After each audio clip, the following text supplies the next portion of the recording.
Hello everyone, hello friends, and Ramadan Mubarak. I think I said that right. I've been practicing all day. I plan to make a much longer video about this manga in the future, but in honor of the season, I thought I'd make a video about one of my very favorite mangas ever, A Bride's Story. Representation of religion or race in manga is kind of hard to come by outside of Asian or Caucasian characters, so I thought it'd be fun to talk about something like this today. Because our characters in these stories do practice sects of Islam that were practiced in the 19th century in Central Asia. But what does a girl gotta do to show some representation in the manga and anime communities? Weebs come in all shapes and sizes and religions and colors. We need mangas like this, and not just historical ones either, but it's a historical one this time. But disclaimer, I do not practice Islam. I am just a white Christian lady.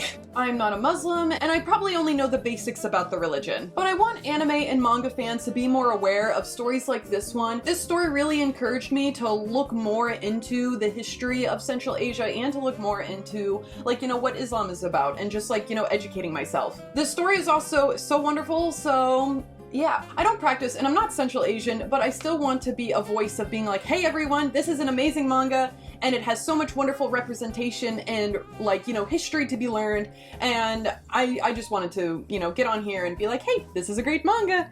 You should read it. Look how pretty it is. Yeah, I just wanted to say that. This is the only manga that I know of that is translated out of Japanese that takes place in Central Asia and the characters are Central Asian. This is a historical slice of life manga that takes place during the 19th century when the Russians were invading Pakistan, or Central Asia in general because they were all over the place. Unfortunately, this story is still ongoing. It started in 2009 and there's only 14 volumes. It takes the author/artist at least 2 years to come up with one volume. I want to tell her to work faster, but honestly, I do not want to risk the quality of her work just so that I could get volumes faster. Speaking of the author, yes, she is Japanese, but she is probably the biggest Central Asian history nerd I have ever seen. You can tell within the author's notes. She is just thinking about Central Asia and the history around it all day and doing lots of research of what the people did and what they looked like and how they practiced their religions. Because all over Central Asia, there is different sects of Islam that is practiced throughout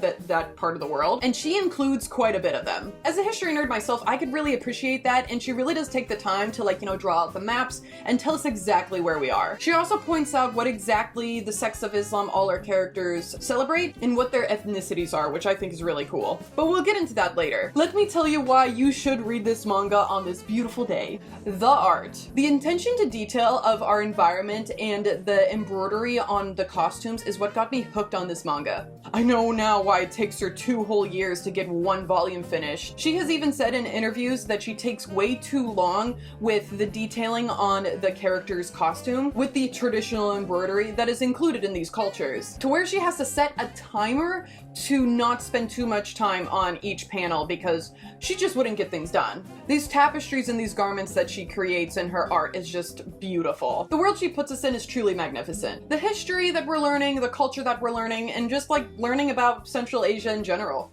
Bride's Story for me is what made me aware that the Russians invaded Central Asia. I wasn't taught that in school. Bride's Story also showed me the different people that practice Islam in Central Asia and how that affects the cultures there.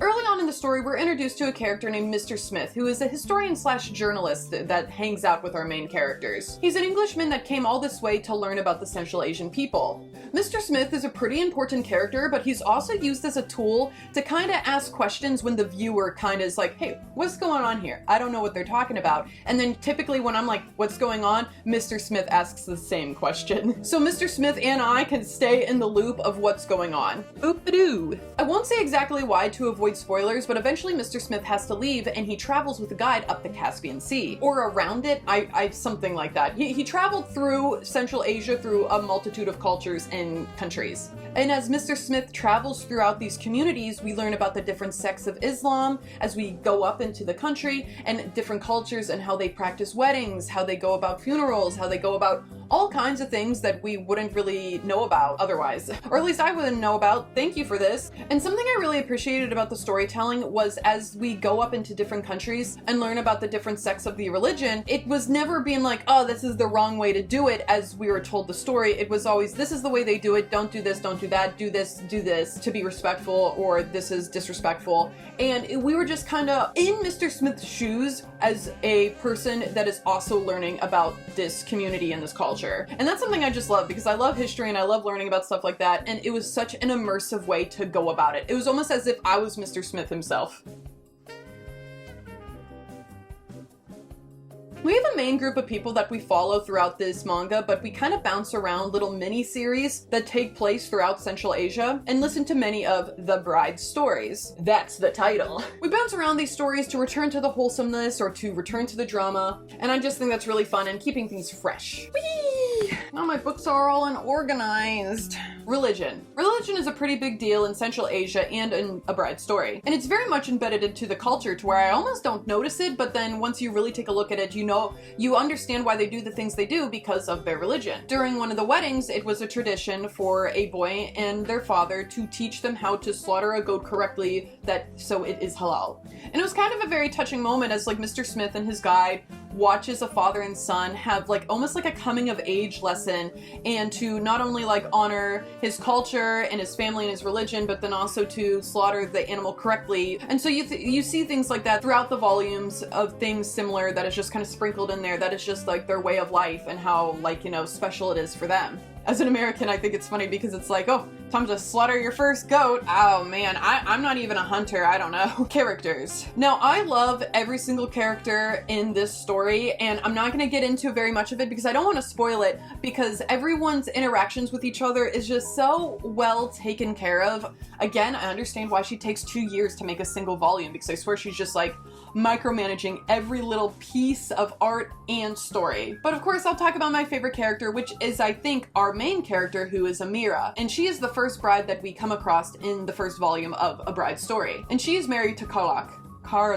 I think so. Amira is strong and very caring, and for some reason I read her voice in the same voice as Lena from H3H3. So I'm sorry, Amira, you have a Midwestern accent, but you're very cute, and you two are kind of the same person. That's all I'll say about characters to avoid spoilers, but it's very wholesome how the families communicate with each other, and it's also very drama how some things happen throughout the story. There's war, there's drama, there's despair, unfortunately. Now, it would probably be weird if I didn't mention this part, and would probably deter some people from reading this manga. Amira is 20 years old, and she is 8 years older than her husband Clark, making him 12 years old. That is super weird, but let me explain a little. Marriage around the world has some tradition of it being arranged, and the same was done for Amira and Clark. Neither one of their ages seemed to have been disclosed when their families were speaking to one another, and Amira didn't know how old her husband was until she lifted up her veil on their wedding day, and there sat a 12-year-old groom. I'm sorry, Amira, I would have turned around. I have to say, the age gap often makes me feel uncomfortable in this story, but it also makes Amira feel really uncomfortable. But she also wants to be a good wife and daughter-in-law to his family, and Clark desperately wants to grow up to be a good husband and son to his family. It's often brought up in the story, so I think it's used more like a plot device than some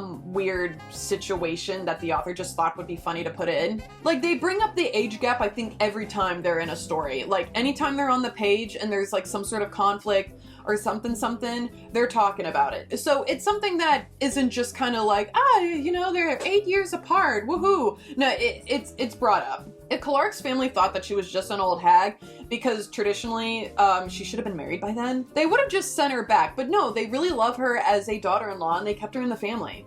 I think the author wanted to have something like this in the story, but with a twist, so then the woman being older than the man, because that isn't typical. Clark and Amira still get weird with each other when they're kind of physical with each other. They're kind of like, So I think the author is trying to imply that no sex has happened yet, and I think that's great. Let's wait a couple more years, people. I'd understand why that might stop you from wanting to read this book, but I don't know. If there's a point to where I'm like, it's weird, I'd probably stop reading it. I got my eye on you. But alright everyone, that was my, hopefully a quick video about how much I think you should read these mangas, and how important I think manga like this is to just general consumption for Americans especially, or just anybody.